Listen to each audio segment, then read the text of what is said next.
বয়স ৩০-এর কোঠায়, স্বামী মারা গেছেন অনেক বছর আগে। সমাজের চোখে তিনি বিধবা, কিন্তু ভেতরে ছিলেন এক জীবন্ত মানুষ, মায়া, ভালোবাসা আর স্বপ্নে ভরা। রোজা প্রতিদিন স্কুলে পড়াতে যেতেন। তার হাসি, চোখের ভাষা আর কোমল আচরণে ছাত্রছাত্রীদের ভালোবাসা পেয়েছিলেন। কিন্তু জীবনের এক কোণে ছিল গভীর নিঃসঙ্গতা।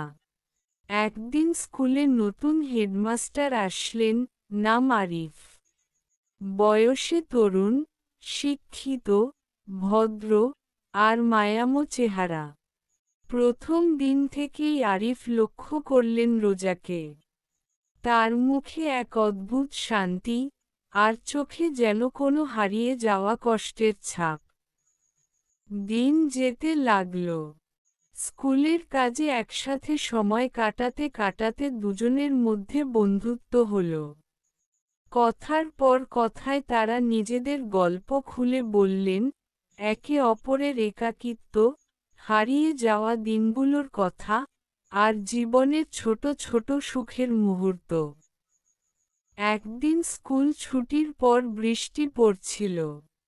সবাই চলে গেছে, শুধু আরিফ আর রোজা বাকি। জানলার পাশে দাঁড়িয়ে রোজা বললেন, বৃষ্টি আমার খুব ভালো লাগে, মনে হয় যেন কেউ আমার সব দুঃখ ধুয়ে নিয়ে যায়। আরিফ ধীরে ধীরে বললেন, তাহলে আমি চাই, তোমার এই হাসিটা কখনো যেন ম্লান না হয়। রোজা, আমি তোমার সঙ্গে নতুন করে একটা জীবন শুরু করতে চাই। রোজা চুপ করে রইলেন। চোখে জল এসে গেল। সমাজ কি বলবে জানেন না, কিন্তু হৃদয় তখন অনেকদিন পর আবার ভালোবাসার ছোঁয়া পেল।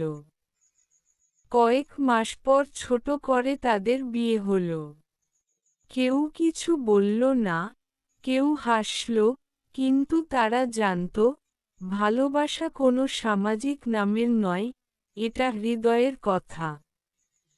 বিয়ের রাতে রোজা জানালার পাশে বসে বৃষ্টি শুনছিলেন। পিছন থেকে আরিফ এসে বললেন, আজ বৃষ্টি পড়ছে, যেমন তুমি ভালোবাসো। রোজা মৃদু হাসলেন, হ্যাঁ, আজ আমার জীবনের সবচেয়ে সুন্দর বৃষ্টি।